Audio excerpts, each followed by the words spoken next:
જે હીન અને લૌકિક ભાવે તમે બધાને જુઓ છો, ભગવાનને પાપી જોડે જરાય વાંધો નથી. ભગવાનને તો પાપ સાથે વાંધો છે. ભગવાનને જીવ જોડે કોઈ પ્રોબ્લેમ નથી. એની પતન કરનારી આસક્તિઓ જોડે વાંધો છે. એટલે ભગવાન કઈ તમને પોતાનો બનાવવા માટે તમારું બધું જ નહીં લઈ જાય, પણ તમારી દ્રષ્ટિ ભગવાનને ગમે એવી બનાવી દેશે. જો આપણે શરણાગત થઈએ, બ્રહ્મ સંબંધ લઈએ, તેમ તો બધું ભગવાનનું થઈ ગયું. હવે આપણે કોઈ ચિંતા જ નહીં કરવાની, સાચવવાનું નહીં, જેનું જે થવું હોય થાય. અરે ના, આપણે નિષ્ઠુર થોડી છે. અનાસક્ત હોઈ શકે ભક્ત, નિષ્ઠુર થોડી હોય. હવે તો વધારે સાચવીશ, કારણ હવે આ મારું નથી, ભગવાનની આપેલી પ્રસાદી છે. હવે મારું ઘર મારું નથી, ઠાકોરજીનો આપેલો પ્રસાદ છે. મારો પરિવાર એ મારો નથી, ઠાકોરજીનો આપેલા 5 વૈષ્ણવ છે. હવે તો મારી જવાબદારી શરણાગતિ પછી વધી ગઈ.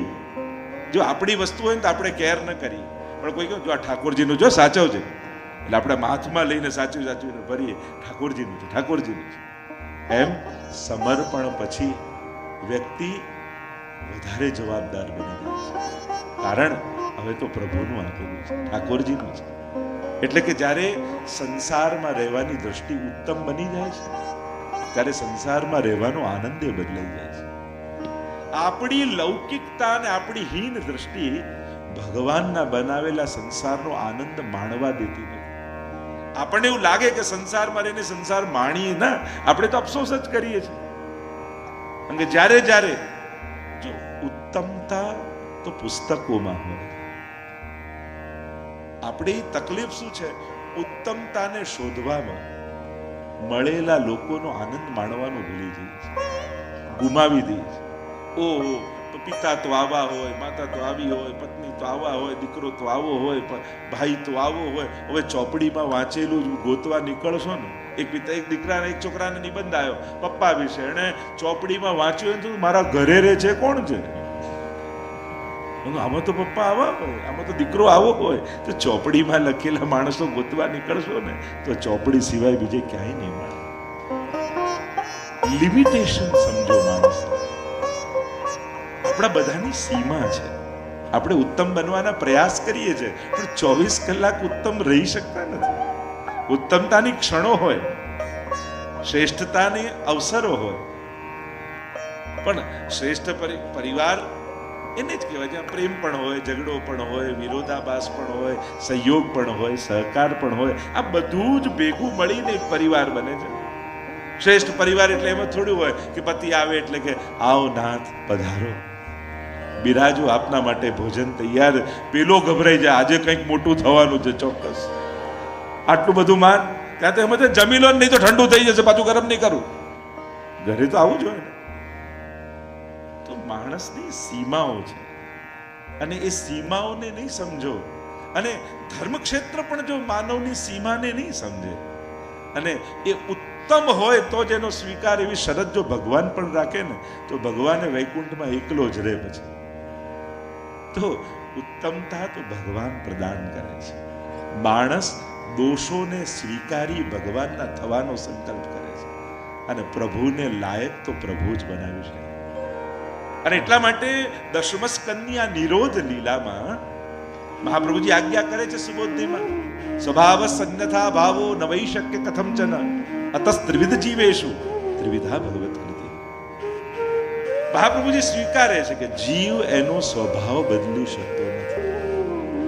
તો શું ભગવાનને લાયક પ્રકૃતિ નથી તો ભગવાન એનો સ્વીકાર જ નહીં કરે? તો કે ના, આ ભગવાન, ભાગવતના ભગવાન એવા છે કે જીવને નહીં બદલે, પણ જીવને અનુકૂળ પોતે લીલા કરશે, અને એને અનુકૂળ થઈને એની પાસે જશે એટલે જીવને સહજ આસક્તિ થશે કે આ તો મારા જેવો ઠાકોર છે.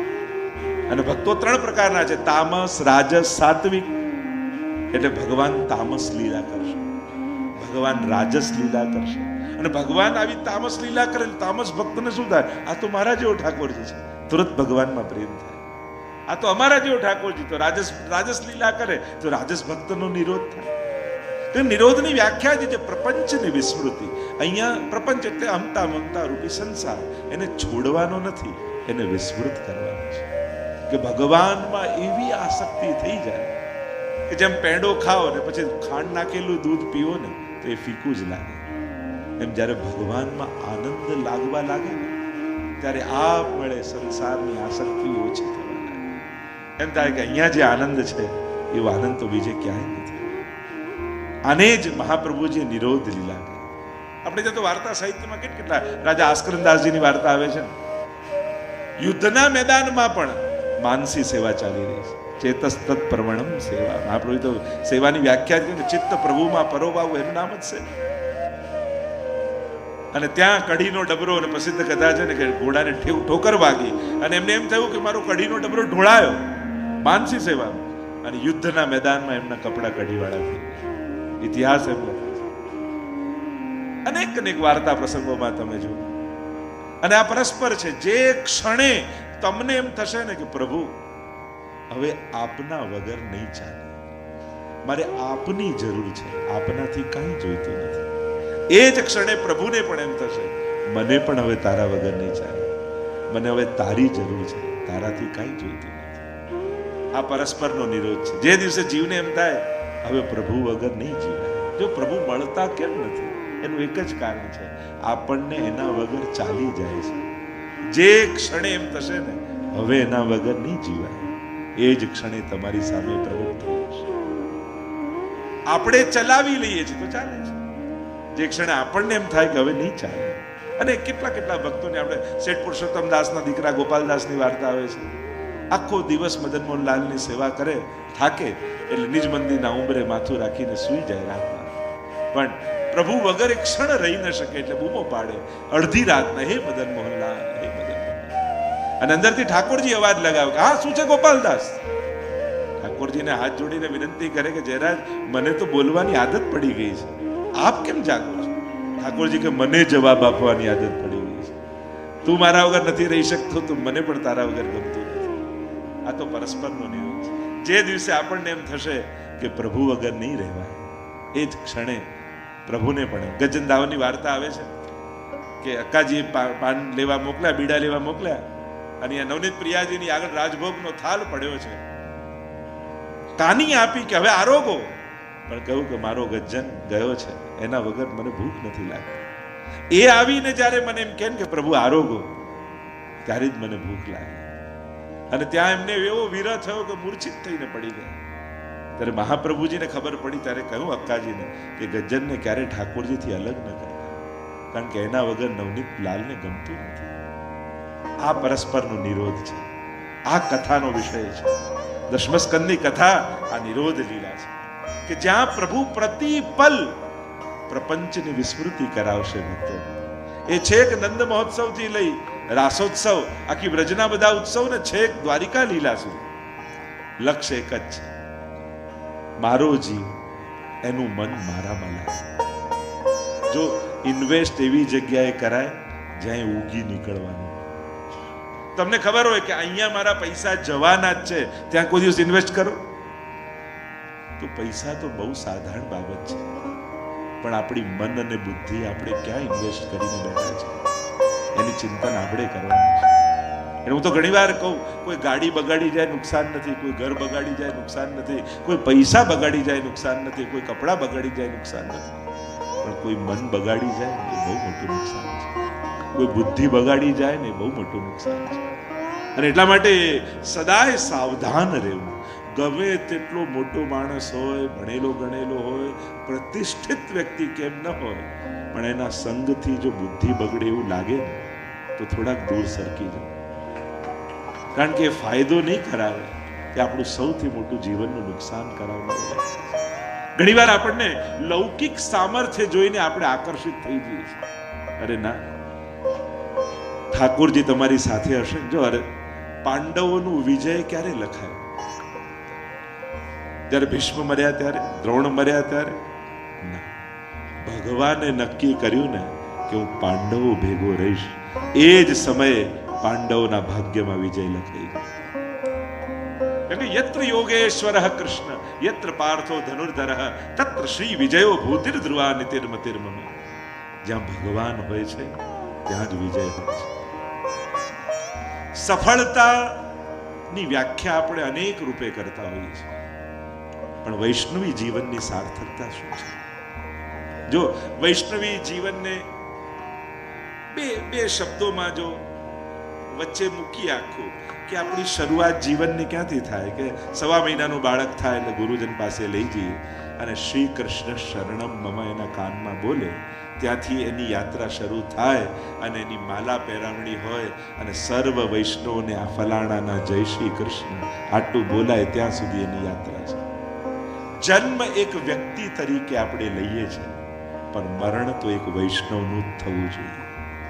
જતી વખતે એક વૈષ્ણવ તરીકે વ્યક્તિ ઓળખાય. જો ગમે તેટલો કોઈ બી વ્યક્તિની શ્રદ્ધાંજલિ સભામાં જાઓ, ક્યારે તમે એવું સાંભળ્યું પેલા ગુજરી ગયા ને એમની હેરસ્ટાઈલ બહુ સારી હતી, કોઈને એમ બોલતા સાંભળ્યું એના સ્કિનનો ટોન બહુ સરસ હતો, બહુ ફેર ને આમ કેટલો સરસ, એના કેટલા સરસ આમ કપડા પહેરતો.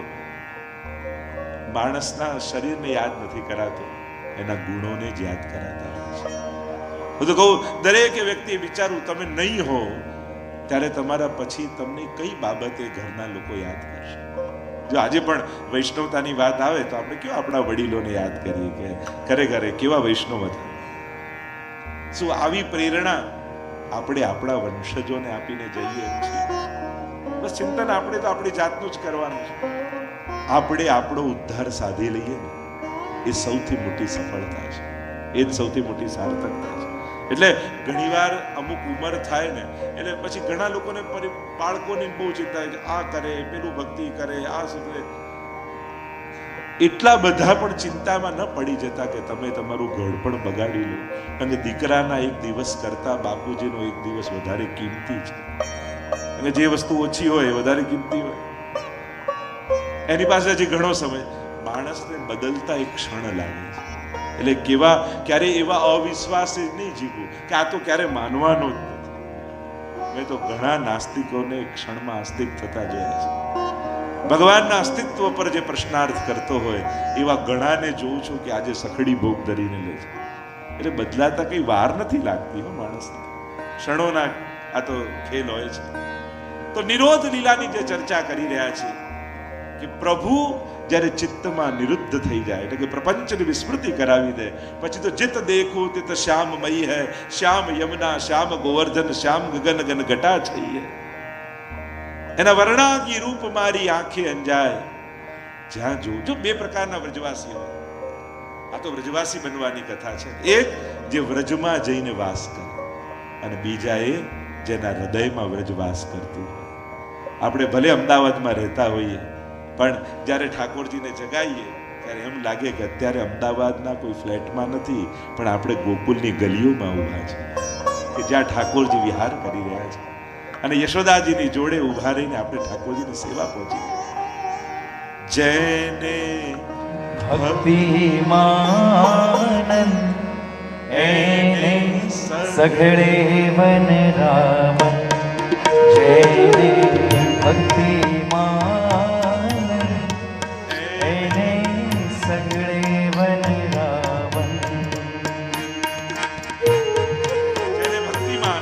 હૃદયમાં ભક્તિ વ્યાપી જાય એને વૃંદાવન જવું ન પડે.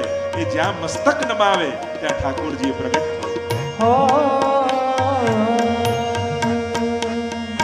હરતા ફરતા નામ હરી જેને હૈયે ગાજતું. હરતા ફરતા નામ હરી જેને હૈયે ગાજતું.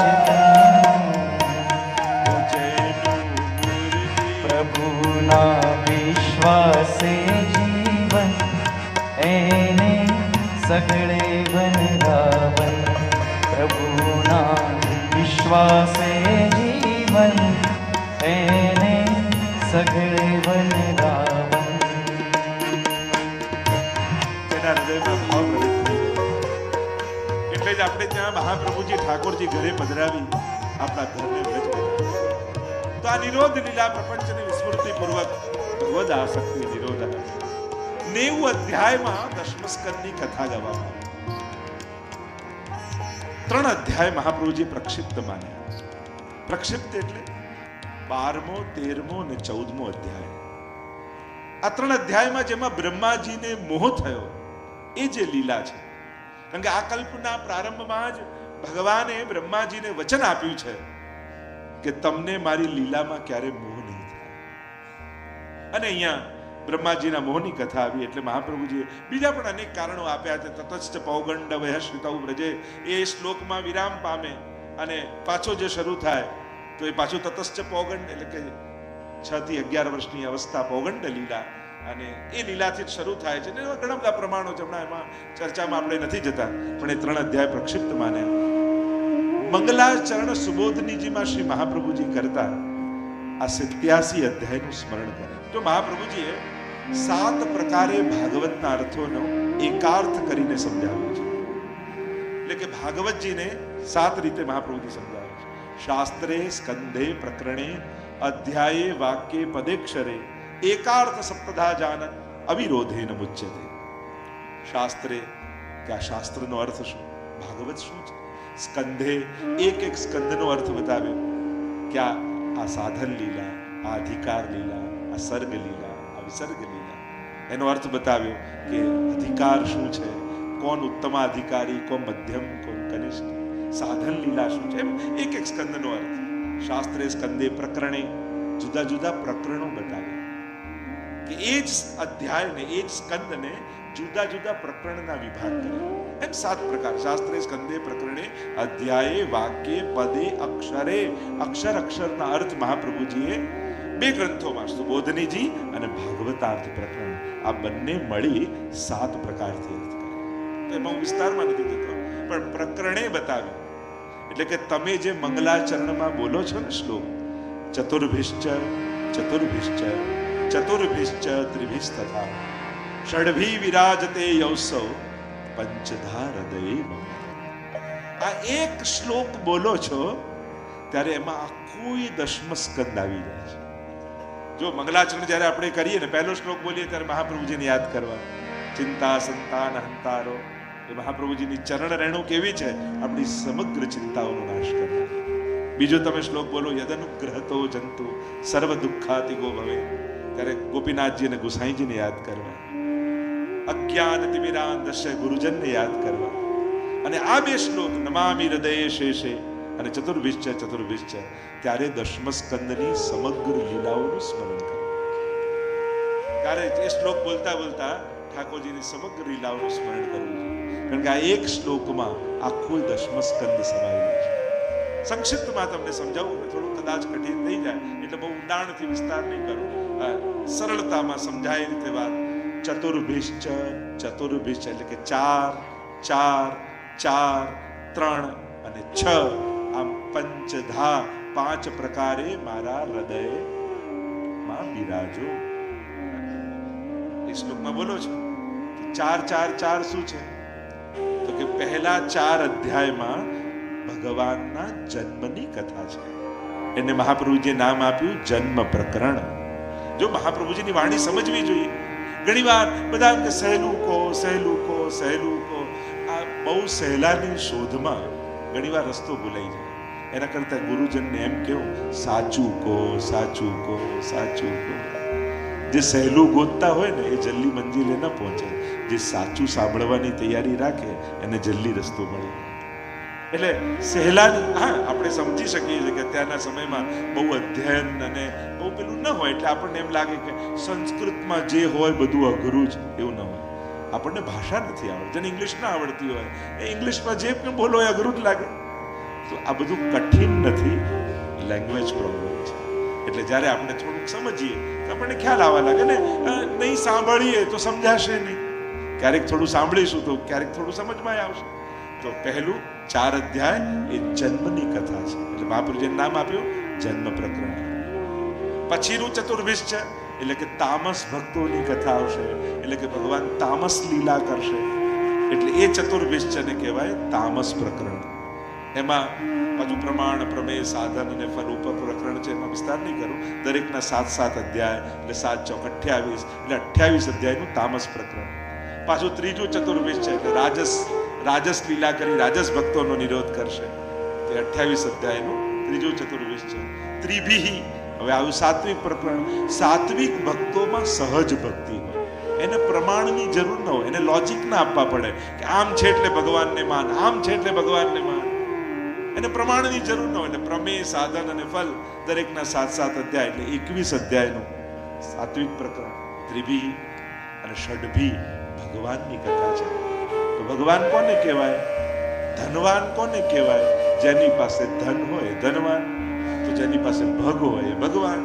તો ભગવાન કોને કહેવાય? તો કે ઐશ્વર્ય, વીર્ય, યશ, શ્રી, જ્ઞાન અને વૈરાગ્ય, આ 6 ગુણને કહેવાય ભગ. અને આ ભગને જેને ધારણ કર્યા એને કહેવાય ભગવાન. તો દરેકના 1 અધ્યાય તો એને કહેવાય ગુણ પ્રકરણ. તો 6 અધ્યાયનું ગુણ પ્રકરણ આમ ટોટલ કરો તો 87 અધ્યાય થાય. અને 3 અધ્યાય પ્રક્ષિપ્ત 12, 13 અને 14મા અધ્યાયનું ઉમેરી દો તો કુલ થાય 90 અધ્યાય. અને 90 અધ્યાયનું ભાગવત અનુસાર આ 10મ સ્કંદ. ભગવાનના બધા જ અંગો, માણસ અને ભગવાનના ફરક એટલો, માણસના બધા અંગો મોટા અને દિલ સૌથી નાનું, મુઠ્ઠી જેટલું એમ કહીએ. ભગવાનમાં ઊંધું છે, બાકી બધા અંગો નાના, હૃદય સૌથી મોટું. 90 અધ્યાય. ભગવાનના હૃદયમાં બધા માટે સ્થાન છે. પ્રભુ બધાને સ્વીકારે છે. એટલે તામસ પણ ભક્તિ કહી ને, કંસ, રાવણ, શિશુપાલ એમને પણ ભાગવત તામસ ભક્ત કહે છે. કે ભલે વેર બાંધ્યો ભગવાન જોડે, પણ એવો બાંધ્યો કે ભગવાન સિવાય બીજું કાંઈ યાદ જ ના આવે. મન ભગવાનમાં લાગી ગયું. ભલે વેર ભાવે પણ લાગ્યું ને. પારસમણીનો સ્પર્શ, કોઈ પણ આકાર વાળું લોડું હોય કરે તો સોનું બનાવી. એટલે રાસમાં જ્યારે ગોપીજનો ભાગ્યા ને ત્યારે સુખદેવજીને પરીક્ષિત મહારાજ કહે કે આવા પ્રેમ ભાવથી ભાગે તોય ભગવાન ઉદ્ધાર કરે. આવું કેવું? ત્યારે સુખદેવજી બોલ્યા, કામમ ક્રોધમ ભયમ સ્નેહમ ઐક્યમ સૌરતમેવ ચ નિત્યમ હરૌ વિદતો યાન્તિ તન્મયતામિ. અરે कोई भी भाव से भागी गोपियां ये मत देख कौन भाव से भाग रही है, ये देख किसकी ओर भाग रही है, भगवान की ओर उसकी गति है. और वो तो पारसमणि है, स्पर्श करके ही सोना बना.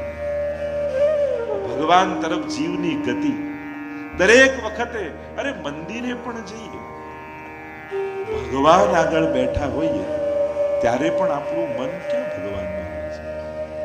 તો આપણને એ વિશ્વાસ કરો કે સંસારના લૌકિક કાર્યોમાં કરતા કરતા મન ભગવાનમાં જશે.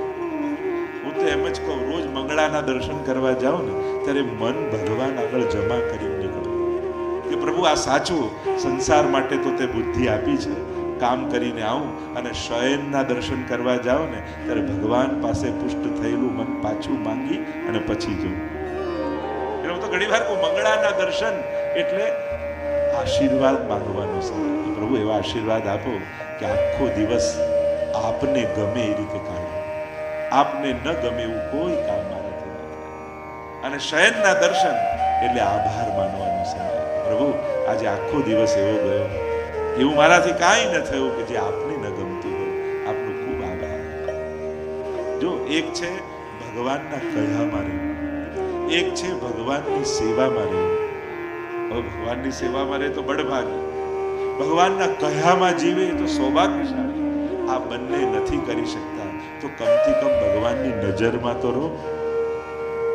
2 મિનિટ પણ રોજ સામે ઠાકોરજી આગળ ઊભા તો રહી જઈએ કે પ્રભુ નજર રાખજો, દ્રષ્ટિ રાખજો, નજરમાં રાખજો. પ્રભુની દ્રષ્ટિમાં રહીએ ને તોય આપણું તો કલ્યાણ થઈ જાય. અને જે નજરમાં છે ને એને ક્યારેક ને ક્યારેક ઠાકોરજી સેવામાં રાખશે. શરૂઆત એનાથી જ થશે.